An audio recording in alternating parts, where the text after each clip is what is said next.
Today is Tuesday, April 10th, 2018. My name is Edna Sussman. I'm a reference librarian at the Half Hollow Hills Community Library here on Long Island. We're interviewing Tess Pierce Garber, a World War II U.S. Marine Corps veteran, as part of our Veterans Testimonial Project and in collaboration with the Library of Congress's Veterans History Project. Thank you so much, Tess, for being willing to participate in our project and for your service. Thank you so much. You're welcome. Tess, where and when were you born? Niagara Falls, New York, August 29th, 1923. And who were your parents, their names, and what did they do? My mother was Anna Pierce. My father was Louis Pierce.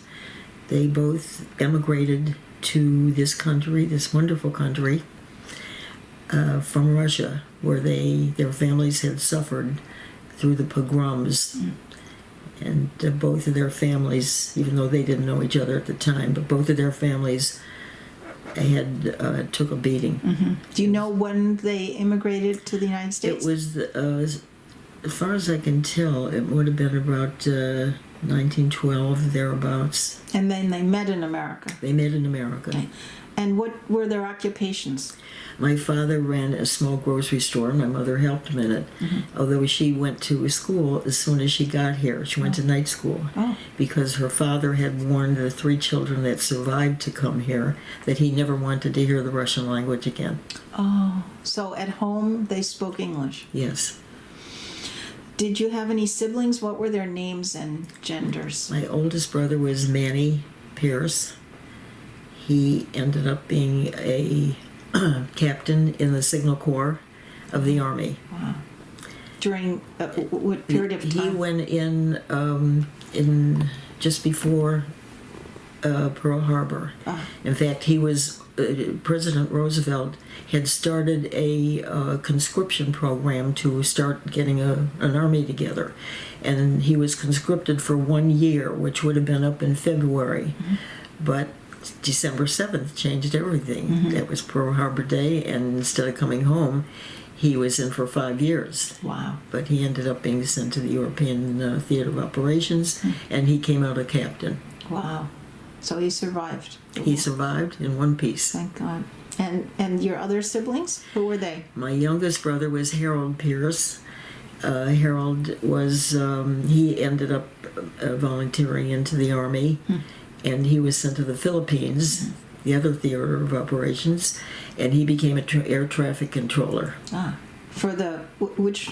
The Army. The Army. And anyone else? My younger sister, Lucille, was too young to get into the service, but my parents so imbued us with the concept of our good fortune in being a part of this country that I guess it's no surprise that 3 of us entered the service. Amazing. And she would have, but she was too young. She was too young. That's fantastic. Wow. So what did you do before you entered the service? I went to a high school that prepared us to go to work, and I chose the field of retailing. It was a very comprehensive course called the Cooperative Retailing course, at which time we worked 2 weeks and went to school 2 weeks. I found that to be very rewarding because it was right at the tail end of the Depression, and owning money was certainly important. And college was not in the picture for any of us because of the Depression. So going to taking that course, part of it was that we would be interviewed by every store in Cleveland that wanted to use our services. At the end of the year, graduation time, they were all invited to come to our high school. They had tables set up for each different store, and we had to interview with every single one of them. Wow. After being taught how to dress and how to behave during an interview. When did you get to Cleveland? How old were you when you left? I was 5 years old. Niagara Falls you left, and the family moved to Cleveland. Right. I see. Okay. So you interviewed with each store? Right, and I was very fortunate. I was hired by Halley Brothers, a private upscale department store, comparable to a Neiman Marcus today. Wow. It was a rude awakening for me because clothes and shoes and dresses, they would cost under $5. Now my mother went out and spent $7.95 to give me a nice dress to be interviewed in. Wow. Wow. And working at Halle's, we were required as part of our co-op training to serve in each different department. Oh, learn So everything. we got a little taste of everything. So we started out as an inspector who would inspect and compare the sales ticket to what was in the bag. And then we became a packer, learned to wrap beautiful gifts. And then after serving in each different department, I finally chose cosmetics. Oh, okay. It was very exciting for me. I thought it was a wonderful place to be How long did you work there? until I entered service. Oh. So that was, let's see, I started when I was 20. And no, I had been working there for a year when I was old enough to join the service. Okay. So you served in the Marine Corps. Now, Right. you enlisted in the Marine Corps. I enlisted. Why did you pick the Marine Corps? I was an ardent Zionist when I was a teenager. I guess some things I learned from my parents, I knew it was important that the Jewish people have their own homeland.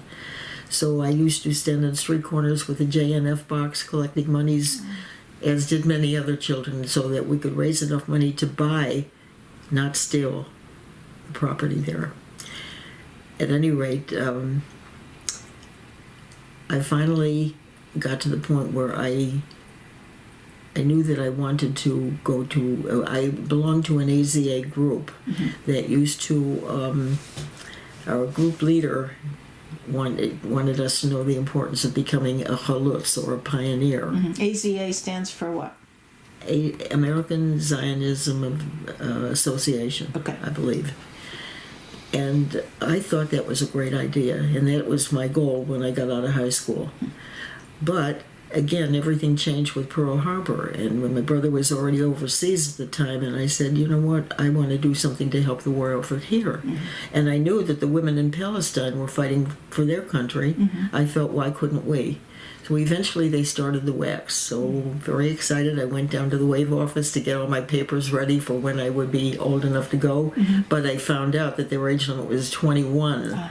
And at the age of 19, that seemed like a long distance away. So when I was going to be 20, they had started the waves and the spars for the Navy and the Coast Guard. So on my lunch hour, I went down to their office and I saw my First Lady Marine. And her first question to me is the same as yours. Why do you want to join the Navy?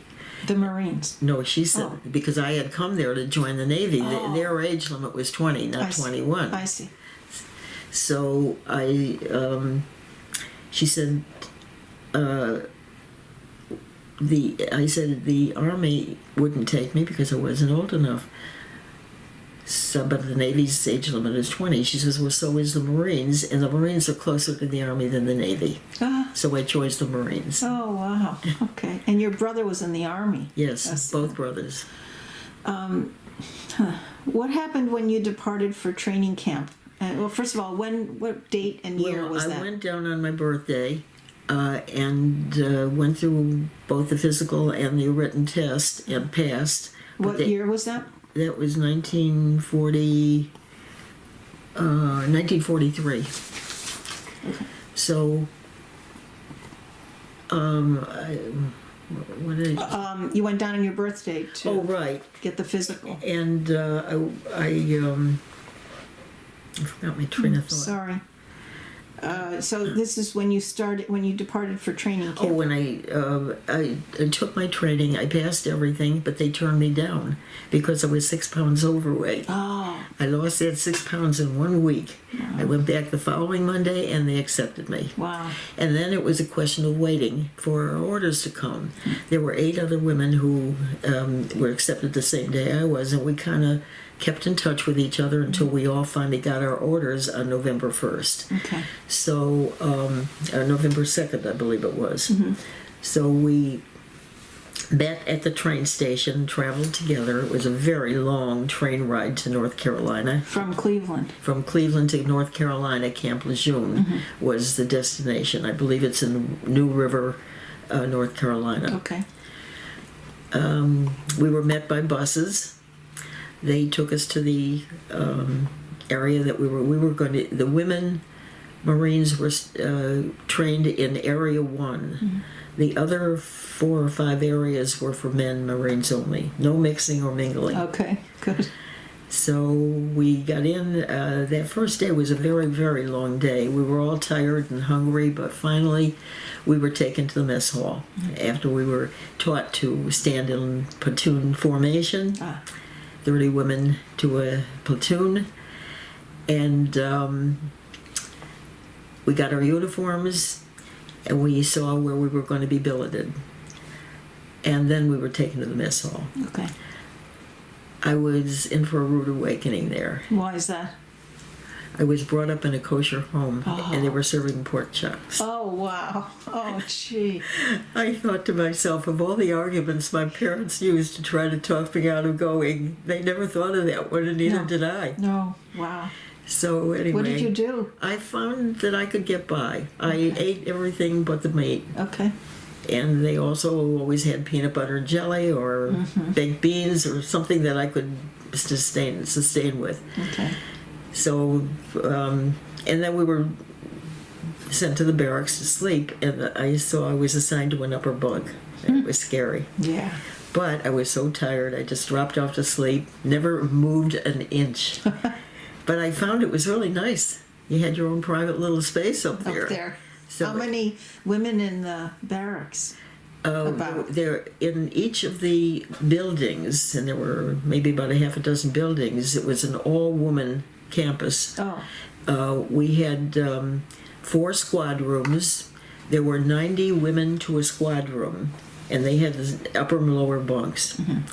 That's how they accommodated so many. So 90 women in one huge room. Yes. Wow. So I guess 45 beds. Each was a bunk. Right. That's A double bunk. You didn't eat there. You had No, that was our living quarters.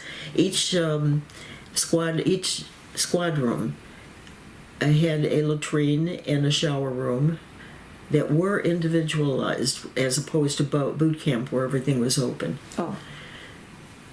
Which I know was hard for a lot of women, but we belonged to a temple in Cleveland that had a health club, and so it didn't faze me in the least to go into an open shower. We only went on women's nights to swim, and people would walk around in every condition. So it didn't shock me at all to be naked in front of other people. Yeah. But it was an experience. Some people really had a hard time adjusting to that. But they also had a laundry for one floor. Each floor had a laundry. The main floor had a lounge and something else. I guess the officers' offices. They lived separate. The officers lived separately. They were not living. They did not live in our squad room. Now this was after boot camp? This was boot camp. This was boot camp. This was your training. Yeah. Do you remember your instructors, what they were like? I remember our drill instructor, because he was very creative. He taught us a lot of fancy steps. We were one of the best platoons. Oh, great. And when we had parades, we showed off our new skills. Oh, okay. How was it adjusting to life in the Marines? I mean, other than the food, which took some adjustment. I think the most important thing I had to learn was following orders. It was made very clear to us that we were responsible for everything on the bulletin board. So the first week, I saw my name on the bulletin board for 4 hours EPD. That was extra police duty. Oh. But the one thing you learn is you don't ask, you do. How did you know what to do? Well, we were told we had to mow the lawn for 4 hours where there was no lawn, with an old-fashioned lawnmower, a manual lawnmower. Oh. So I managed. The only difficult part about that, really, not only were my hands blistered, because I had never done anything like that before. I always lived in apartments. But the men Marines who were in other barracks, other areas, but there was a borderline, and they were on their side of the border, but they would yell across, "That's what you joined the Marine for?" Oh, it was making taunting. kind of fun, yeah. But like everything, I found out much later that there was a typographical error, and I worked off somebody else's EPD. So that was a lesson in following orders, boy. What else did they have you do? Well, another order that I didn't, the only other one that I really couldn't acclimate to was that we were told we had to go to church on Sunday morning. Oh. So I really believed that I was not allowed in a church. Mm-hmm. So I finally got up the nerve to go into the commanding officer, and I told her this, and she said, well, you were in the 8th Battalion. That means 7 battalions went through before you. Nobody ever complained. So I said, I can only tell you the way I was raised. She said, well, take it under advisement and get back to you. Friday, she called me to the office, and she said, one of the first things we saw on the bulletin board was there would be a GI party on Friday night. We thought that was to welcome us. Uh-huh. No, it was to scrub everything to prepare for Saturday's parade and white glove inspection. Oh, wow. So she said, if you get everything done, you will be escorted to the men's area for a Jewish service. So came Friday, I got everything done. 2 huge Marines came, male Marines came to escort me to their area. There was a Jewish service. It was very primitive, but... You were the only female Jewish Marine there? Yeah, and during boot camp. Amazing. So... Wow. And so then they didn't make you go to church ever No, again? I didn't. And one of the plus parts about that, which I didn't know in advance, was we all used to call home on Sunday, but there was always a long line to get to the one telephone. Mm-hmm. So I was the only one not in church, so I got to the telephone. Oh, that's great. So, did you get any specialized training after boot camp? Not really. Well, I learned how to use the teletype machine. Yeah. Oh, how long did that take to train? About an hour. Oh, okay. You know, it was compared to other things I did later, that was a very simple thing to operate. Okay. Now, how was it adapting to the... That was very, in the beginning I adapted even though I wasn't happy about what I was doing. Part of my job, it was clerical. Uh-huh. So we had some steno, some, typing, filing, pretty much like any other office you would work in. Mm-hmm. But the one thing that I was responsible for was getting the lists of boys who were wounded, prisoner of war, or killed. Mm. It's a very difficult thing to adjust Sure. to. What did you have to do with the lists? We turned them over to our superiors, who in turn, I guess they made the decision as to which parents should be called and which should be notified and how they were, and then we had to notify them. Oh. Once the officers made the decision, we had to, do the notifying. Wow. In writing. Mm-hmm. They would tell us what they wanted us to say. So you typed up the letters. Yeah. Must have been very difficult. It was difficult. I got to the point where after doing it over a year, one day I saw a name that I knew. Really? And that's when I asked for a transfer, because he happened to be the only child of a friend of my mother's. Oh. And I felt so bad. Sure. So Where were you transferred? Well, this was all in Camp Lejeune? in boot camp. In boot camp. Oh, no, I'm sorry. I'm getting ahead of myself. No, this was when I was sent to headquarters. That's where I did the teletype. Okay. And that was where? In Arlington, Virginia. Okay. So you were there about a year in Arlington? No, I was there the full time. Oh, the whole time. I was 6 weeks in boot training, and one thing I would like to say about boot training, we were the only women's service who was giving combat training. Really? And we did everything that the men did. No kidding. The one thing that I thought was interesting, and men went through this too, is that we had to go to class first thing in the morning where we were taught the history and the glory of the Marine Corps. Wow. When I got out of the Marines, I figured if you weren't a Marine, you just weren't anything. Yeah. That's great. So I thought that was kind of interesting. Yeah, very. But no, we did marching, we did calisthenics, we did something, we had to do guard duty.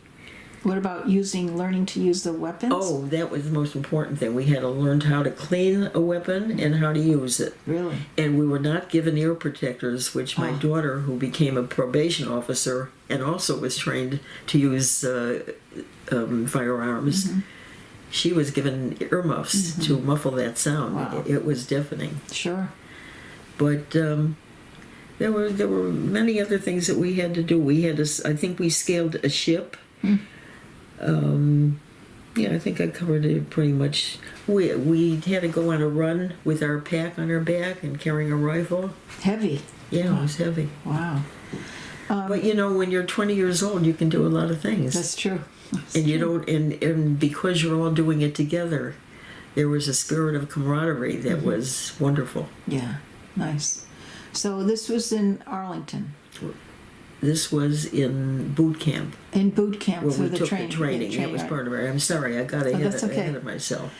So after 6 weeks of boot camp, then We were all very excited, waiting to see what our assignments would be. The 8 girls that came from Cleveland were billeted together during boot camp, but we were not any of us assigned to the same post. We were split up. oh, So, but you know, you get to know other people. did you keep in touch with them? We all said we're going to keep in touch, but none of us did. Okay. You know, you get so busy. Yeah. Your days are so full. So where did you? You were sent to Arlington. I was sent to headquarters, Arlington, Virginia. We were billeted at Henderson Hall.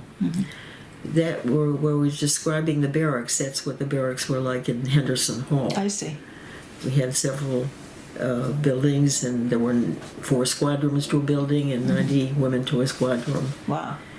With- So it was different in boot camp. Oh, absolutely. Because the showers, the stalls. I don't remember the bathroom stalls, but I know the showers were wide open. There was In no- boot camp. In boot camp. Oh, okay. So it was more private in Yeah. Arlington. So it was not quite that bad. After we were at Henderson Hall about a year, they put a swimming pool in, which Oh, I nice. loved. Very nice. It was wonderful. So you're actually, the rest of your service was At Henderson Hall. in Virginia. Yeah. Yeah. Actually, toward the end of VJ Day, so women Marines were not sent overseas before that. But after VJ Day, they opened up Hawaii, and I was very excited. I wanted to go to Hawaii, so I ran in to volunteer, and to my utter amazement, my commanding officer she said, "How would your parents feel?" So I lied. I said they wouldn't mind. She slid the phone across the desk and said, "Call home." Oh. My mother heard Hawaii. She probably didn't even know where it was, but she knew it was out of the country, and she was not having her daughter go out of the Really? country. They were still in Cleveland. Yeah. Yeah. Oh. It was very hard on them. And looking back Sure. now, I realize that maybe I wasn't fair to them. Well, they had 2 sons in the service at the same time as you? Well, I went in. My brother went in. Manny went in first, and I Right. went in. Then my brother Harold. Wow. Well, that's hard. Yeah, very hard. It was hard on her. Sure. Because she had left Niagara Falls with a big family of support, and her family was in Buffalo nearby, and she goes to a city where she didn't know a soul. Yeah. So she really. Why did they pick Cleveland? My father's brother was a traveling salesman, and my dad lost his grocery store Oh. because the first of the supermarkets opened up down the street from his store, an A&P, Oh. and he lost all his customers.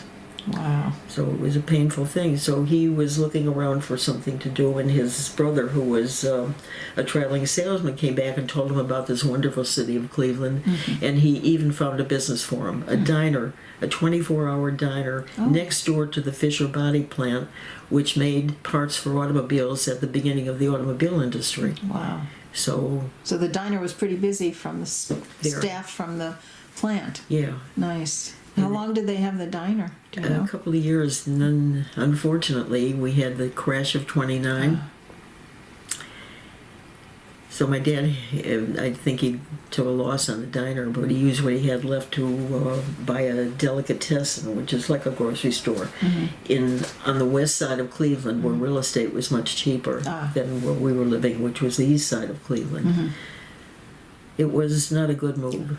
Oh, It was a very difficult time. It was a very anti-Semitic area, really? and both my brothers were bullied because of being Jewish. Oh, It was a hard time for the whole family.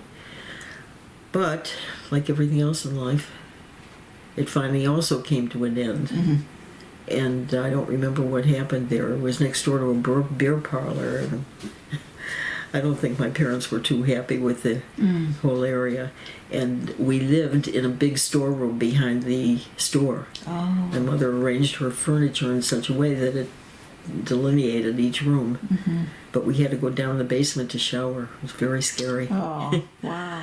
So it was not a happy time, and I guess finally my dad lost that store, and we moved back to the east side. They found an apartment, and that's where we lived. Ah, okay. Okay, so now going back to when you were in Arlington, what kind of friendships and camaraderie did you develop there? I had a wonderful group of friends. Really? When my first day at Henderson Hall, I had taken off my shirt and I had a Jewish star on. And a woman said, "Oh, I see you're one of the tribe." Well, I didn't know what she was talking about because I never heard that expression before.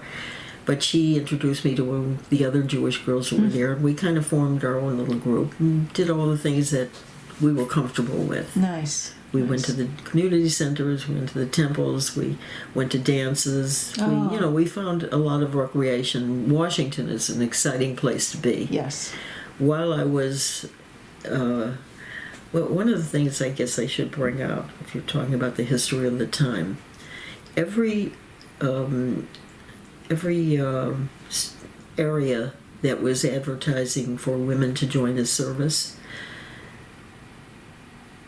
did not indicate to you. They said the motto was join the service and free a man for active duty to help end the war. It made sense to me. But what they didn't tell you is that men whose desk jobs we were there to take were not happy with us. Why? They really tried to make our life pretty miserable. So the first couple of months were not a happy time. But why did they do that? Because they were going to be sent into combat. Oh, I see. So you can understand it from their point of view too. They'd rather stay and do the desk job. Right, Yeah. exactly. So I consoled myself by taking long walks every night after dinner. I'd walk down to the Lincoln Memorial, one of my favorite spots in Washington. And I'd sit on the steps and talk to Abe, and that made me feel better. Nice. And somehow I made it through those first 2 months. And Wow. after a while, we were accepted.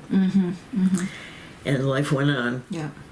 Did you live together with those other 7 Marine ladies? No, they were all in different, 1, 2, 3, about 3 or 4 of them were in my barracks. I was in barracks 4, but the others were in a different barracks. But we all became part of a group. Nice. And did things together, which was very nice for us. Yeah.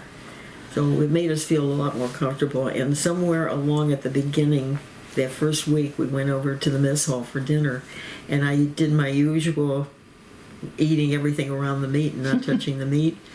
Well, Eleanor said, "Are you a vegetarian?" And I said, "No." She said, "Well, why are you doing that?" I said, "Well, I can't eat non-kosher meat." Tess, grow up! So that was the end of that. So you ate the meat? You started to eat the meat? I wouldn't eat pork or ham or anything like that, but I would eat chicken. And beef, and I didn't die from it. So I became aware of the fact that it was okay to do. Okay. And your folks were okay with that? There's nothing I never discussed it. I never discussed it with my mother. You didn't? Never. You think she would have been upset? I'm sure she would have been. Maybe my dad would have been more upset. I don't know. I wonder how your brothers dealt with it. Well, by then, I don't think they took it as seriously as I did. Okay. Because somebody once said, I didn't have a chaplain. We didn't have a Jewish chaplain in boot camp. And wherever they went, they must have had a chaplain because the big army bases all had them. Oh, I see. And they probably went to, we never discussed it, but I'm guessing they went to their chaplain who said, when you're in the army, everything is okay. Oh, when you're serving in service, you haven't got a choice. Right. So that's really interesting. That's what my husband told me, actually. He said that he had discussed it with his chaplain, and he said, the rules changed when you're in the service. Sure. Had to, I suppose. I should have had enough sense to figure that out for myself. But you wanted to follow It never even occurred to me. I guess I was so annoyed with myself that I never thought of it. But I will say this, it wouldn't have stopped me from going. Really? I really Had you was known ahead of determined. time, you still would have done it. Absolutely would have. My mother might have made more of a fuss. Good for you. Yeah. Well, But lucky for us. I knew what I wanted. I was just, there was just no dissuading me. Some of my relatives called my mother and said, "Why don't you tell Tess that you have a weak heart and it'd be bad for you if she goes away?" My mother would never do that to me. I must say, in her defense, she did put up a lot of obstacles. She had to take a lot of criticism from people who said, "You're letting your daughter join the women's services? I'm surprised at you," and comments like that. A lot of the boys that I knew said, "If you ever join a women's service, I won't marry you." Why? I don't know. I never asked why. I just was so stunned by their reaction. Of course, I got a really good answer after a while. I said, "Well, I wouldn't marry you anyway." That was good. Good. But what were you asked? So,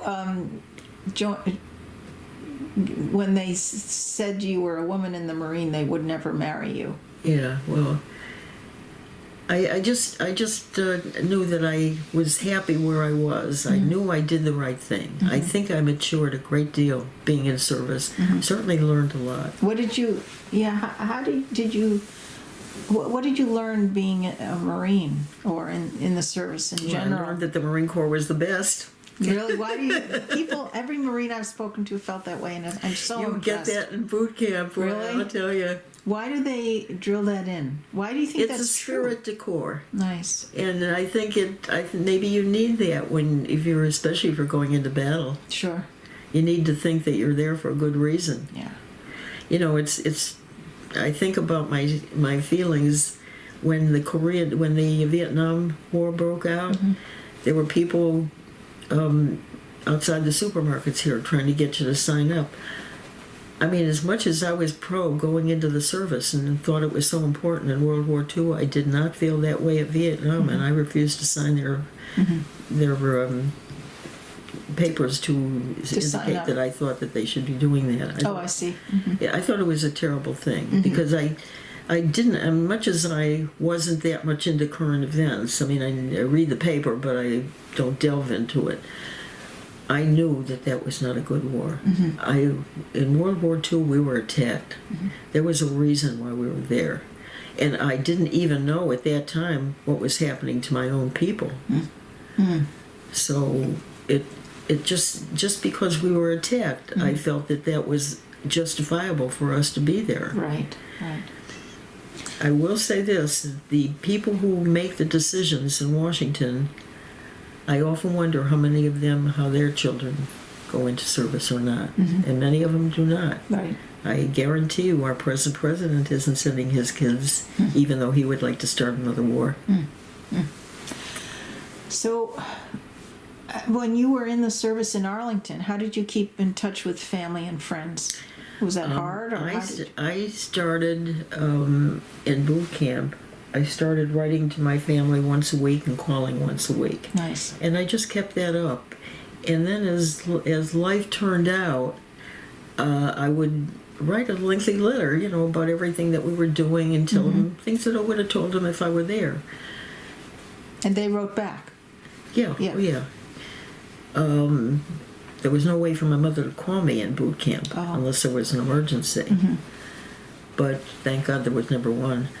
But having said that, once I got out of service, I kept that up, calling my mom and writing once a week. So you mean totally separated from the service when you left the service? Yeah. Okay. I went home for my sister's wedding. And my mother had all my letters stacked up on the table, and she said, "I want you to read them." I said, "I know what's in them. I don't have to read them." She said, "No, you read them." So I start reading, and every letter was, about the things we're doing and things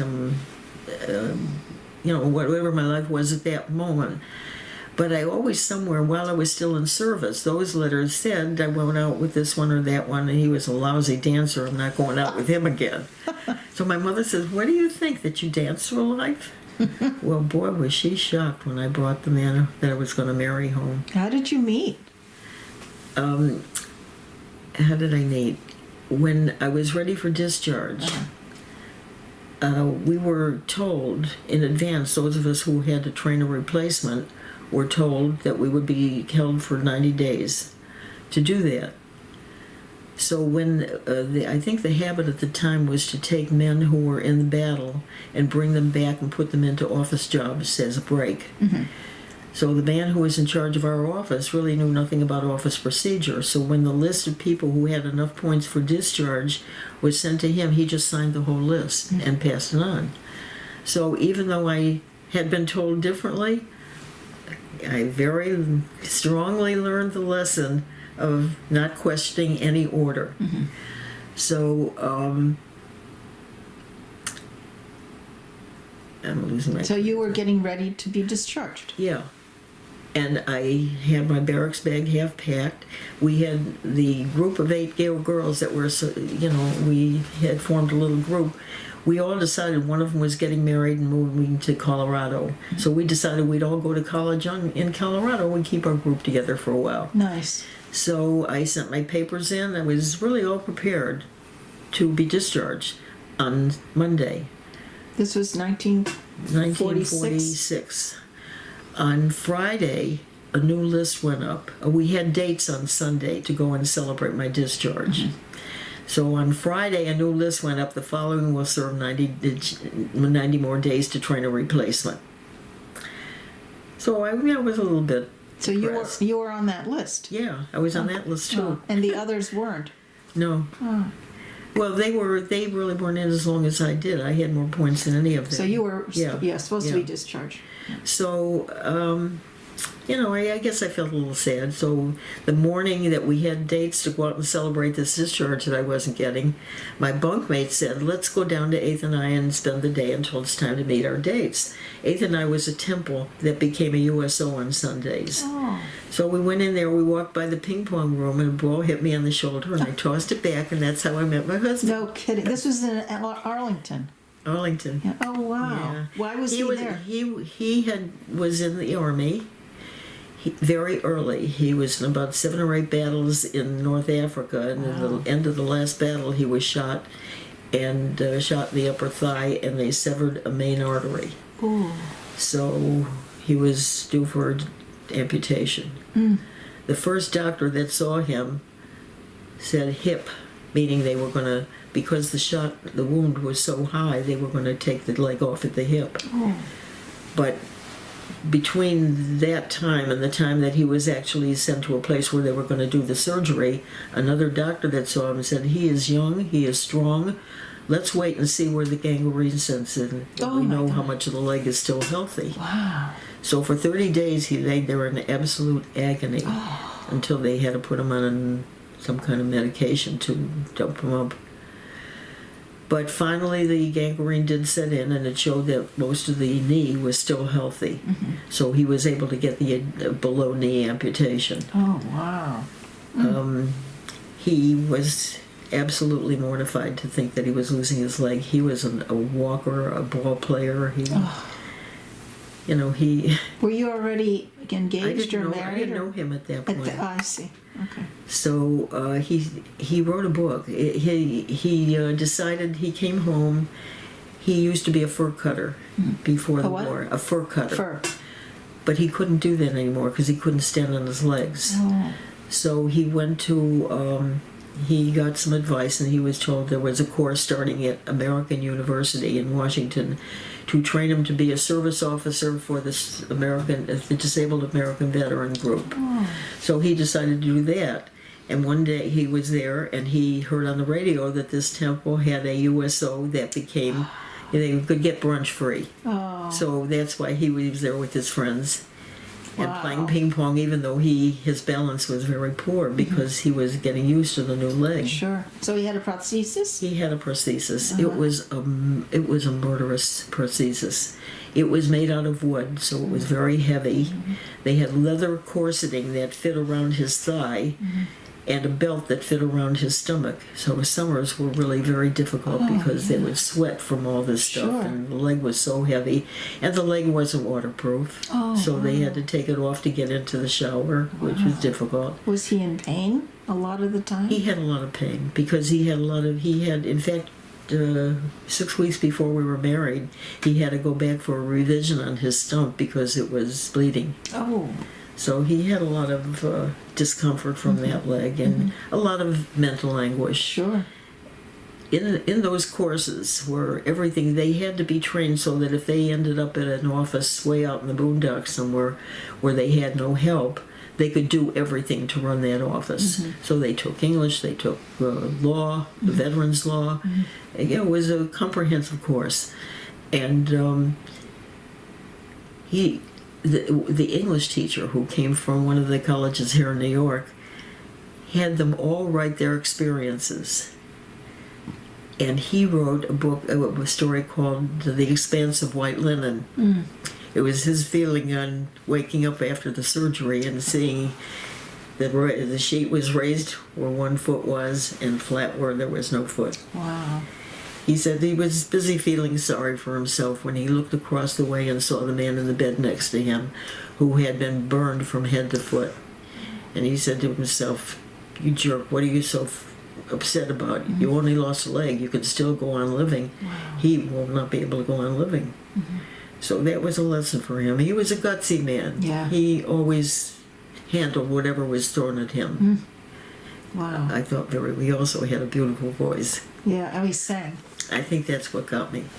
Yeah. Well, I met him that day Yes. that I was supposed to be discharged. We sat around talking because he couldn't play ping pong too long. And, he was telling me about some of the veterans' rights, that what we should do with them. And, one thing that impressed me about him, a lot of the dates that I went on, they were not conversationalists. You would say something and you get a flat one-word answer. And it became very, very exhausting to try to keep a song. I didn't have that problem with him. He could carry both sides of a debate all by himself. Nice. Where was his family from? Where? New York, Ah. Bronx. Oh, okay. So how long after that did you get married? Well, that was November 1st when we met. November 1st? November 1st. Oh, I thought you were discharged February I was 1946. discharged in February. Or maybe I got the year wrong. No, I know I was... I met him November 1st of 1945. Oh, okay. That's why. And he took my phone number. He wanted to take me out that night, and I said, I have a date tonight.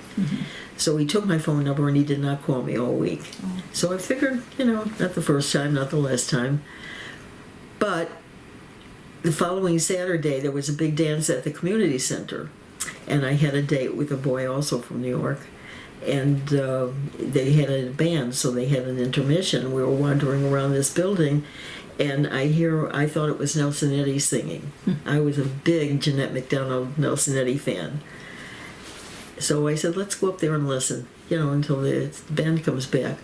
We go up, and there's my husband sitting on a piano. A USO girl was playing. They went on for, I guess, the rest of the night. He sang more that night than ever since I knew him. Wow. Did he have musical training? Or? Yeah, he had some, but then he was trained as a cantor. Oh, wow. So that was what he had expected to do when he got home. But then once he lost his leg, he figured he couldn't stand on his legs that long. Oh.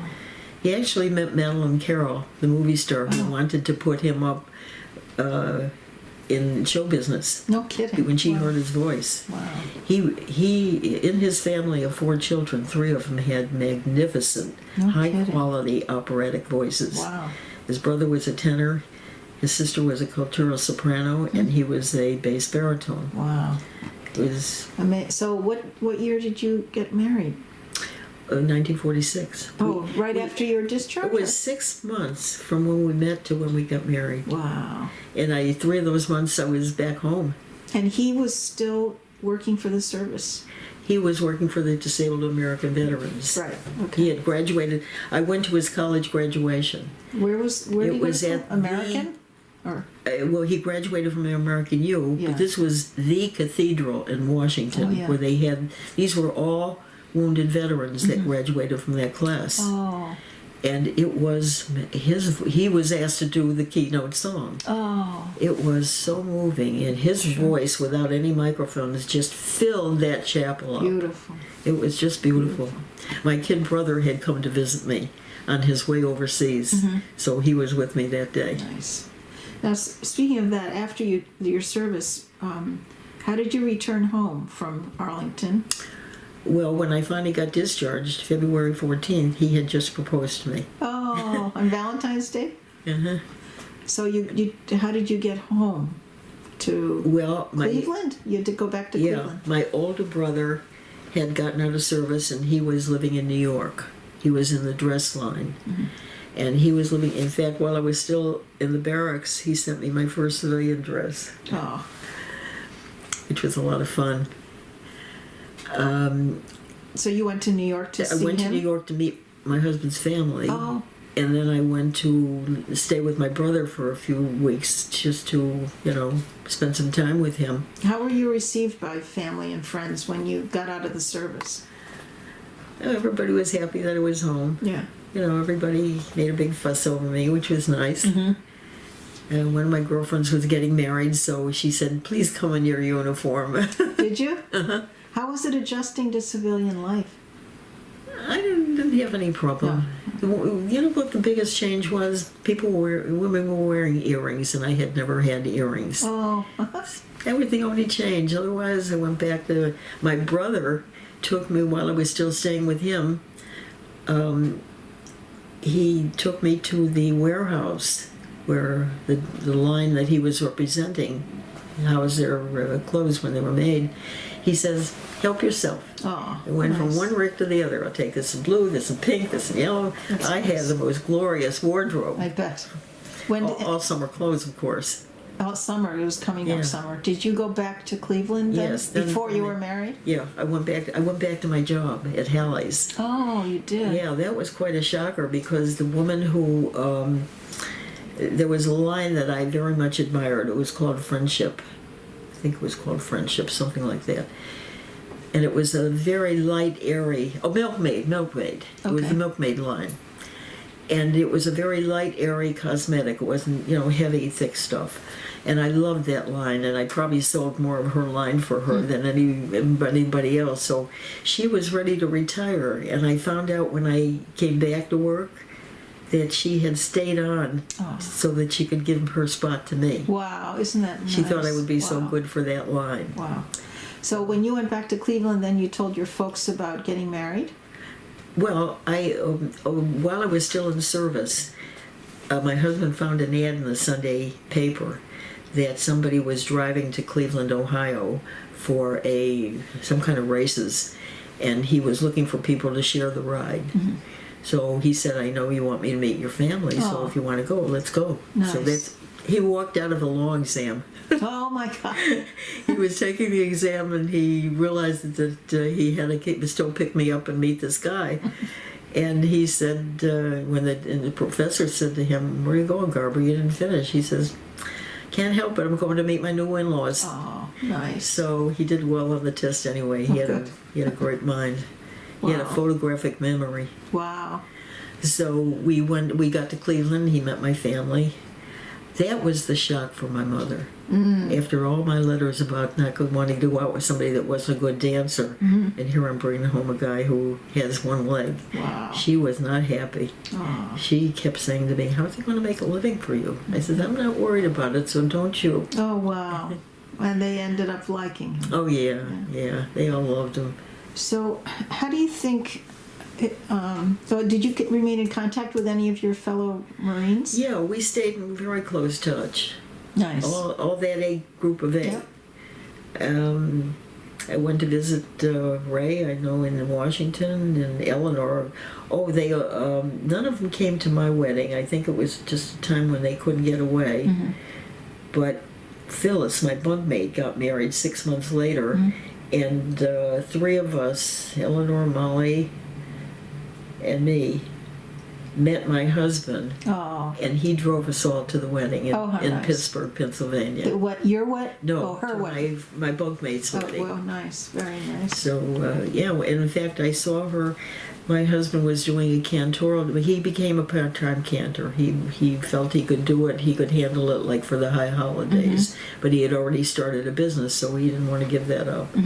So he was doing something in Baltimore. Oh. And he was doing a service in Baltimore. So Phyllis met me there with her daughter. So I met her daughter. Nice. Her son moved to Hawaii. Yeah. That I never got to. You didn't get to go. He was a psychiatrist, I think, and he still lives there. I've talked to him you a couple have. of times. Oh, that's nice. Are you a member of any veterans organizations? I'm a member of the Jewish War Veterans. I belong to the Women Marine Association? Association. I think that's about it, because my husband was not he didn't even want to join the Jewish War Veterans Is that because right? he became very disenchanted with the disabled American veterans. Oh. They wanted to make him head of appeals. He was a good speaker, and he did some very clever things to try to help veterans. One boy was denied. I think he had a wound. He didn't lose the leg, but the leg was practically useless, and he was not given a pension. So my husband, in order to prove that he deserved one, went in front of the panel and said, "I am going to take my leg off, and we'll see who can get across there faster." Wow. And of course he did, because he popped, and this guy could barely drag that leg along. Wow. So he did a lot of clever things. Wow. Very to help determined. them. But he finally decided, he said, if you weren't drunk on Gypsy Lee gin by 10 in the morning, you didn't fit into the crowd. Oh. So he really wanted to go back to New York. So he knew somebody in the VA there who grabbed him, and they, without even taking a civil service test, they hired him To do what? to advocate for veterans. Nice. He had the training, and it was a good use of it. So let me ask you something. What do you think were some life lessons you learned from the military? Life lessons. Following orders. That was an absolute.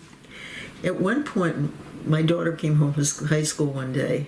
I was taking a bubble bath, and she stood outside the door. She says, "You know what, Mom? They had recruiters talking to us today. You think I should join the Marines?" Oh. I did not answer. Oh. I could not answer, because I know she had my husband's personality more than mine. Oh. And I figured if she couldn't take orders, she was not going to be a happy person. And I just didn't answer. And she forgot all about it Really? very quickly. Okay. But the truth is, in retrospect, she might have been good. Because if she could have made it through boot camp, she would have, especially if we went after college, she could have become an officer. That she would have been good at. Yeah. So I've had regrets about that. Yeah. How do you think your military service impacted your feelings about war and the military in general? I can't say that my service made a difference, but getting older has made a difference. I don't approve of war. I sit in temple every Saturday and read that part about we will turn the ammunition, the rifles into plowshares, and I'm waiting for that to happen. Yeah. Because I think man killing man is so unfair. And it's older people who are sending the young people into war. Why must the economy improve just because we're having a war? Because frankly, that's bottom line why we have a lot of these wars.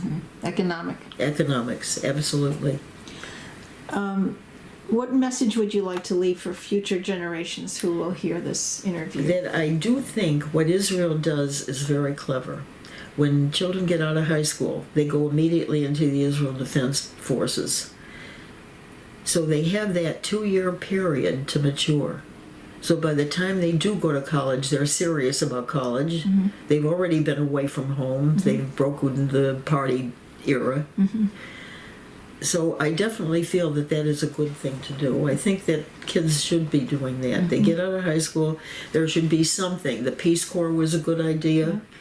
The going in for training, being trained in case, God forbid, there is a war and you have to go, you should have this training under your belt. Yeah.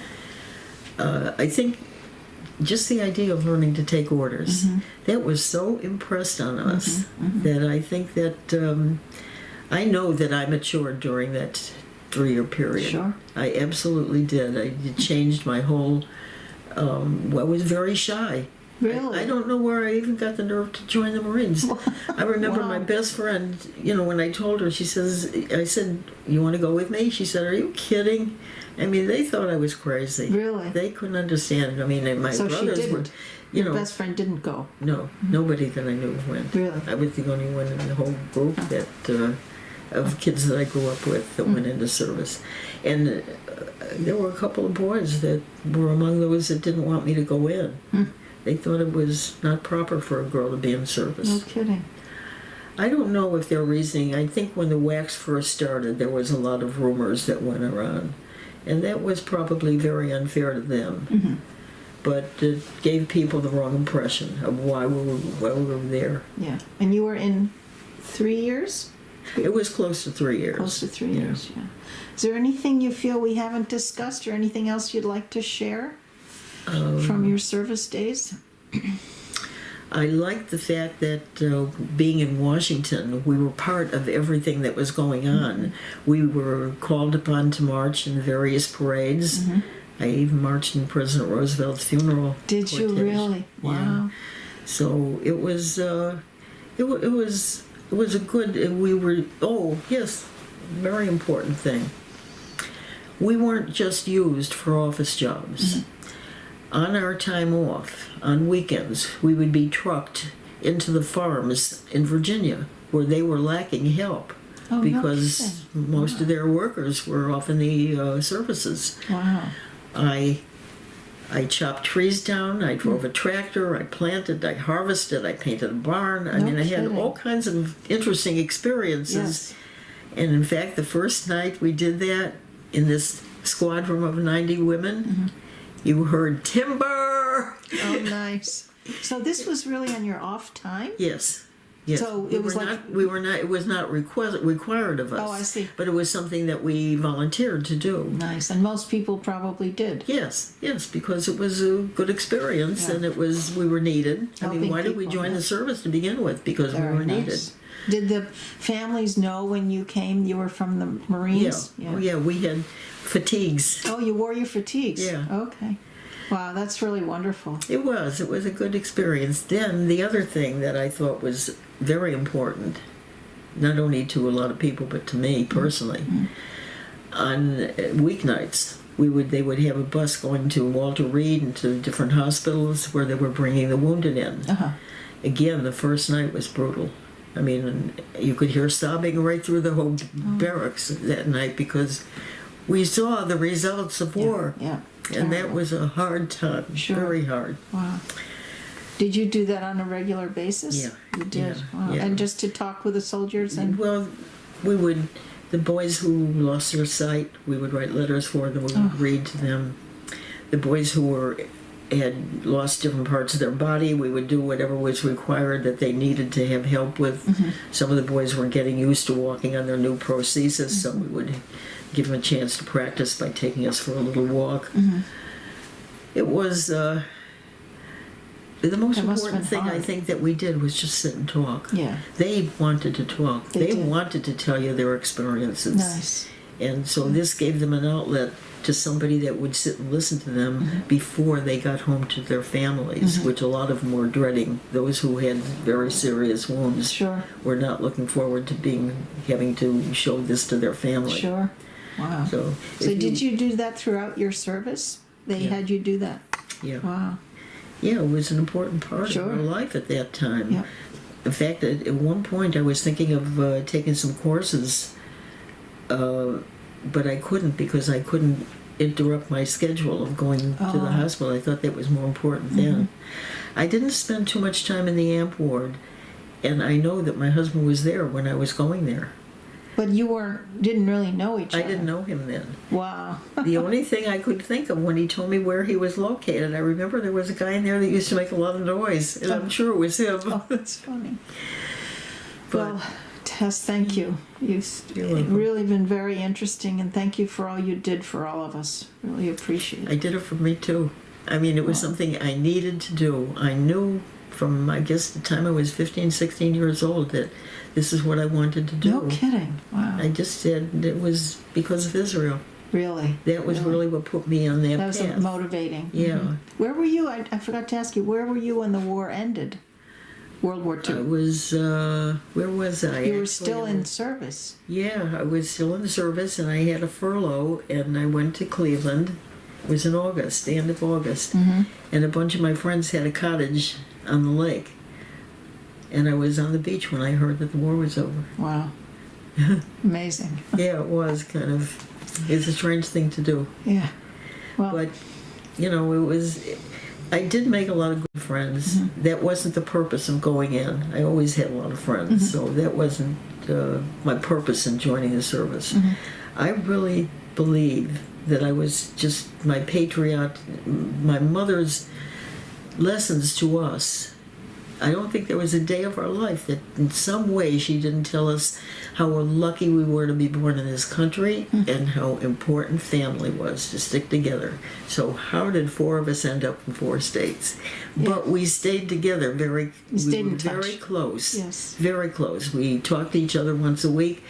We all went to everything that the family was going to be at. My husband promised my mother that anything the family was doing, he would get me there, and he did. Nice. He really fulfilled that. what a wonderful family you're from. Yeah, And it was. It really was. Well, thank you, Tess. Thank you so much. Thank you. It was very interesting. I'm getting the benefits of having been in service in my old age. Yeah. That was not on here? Okay. Just a second.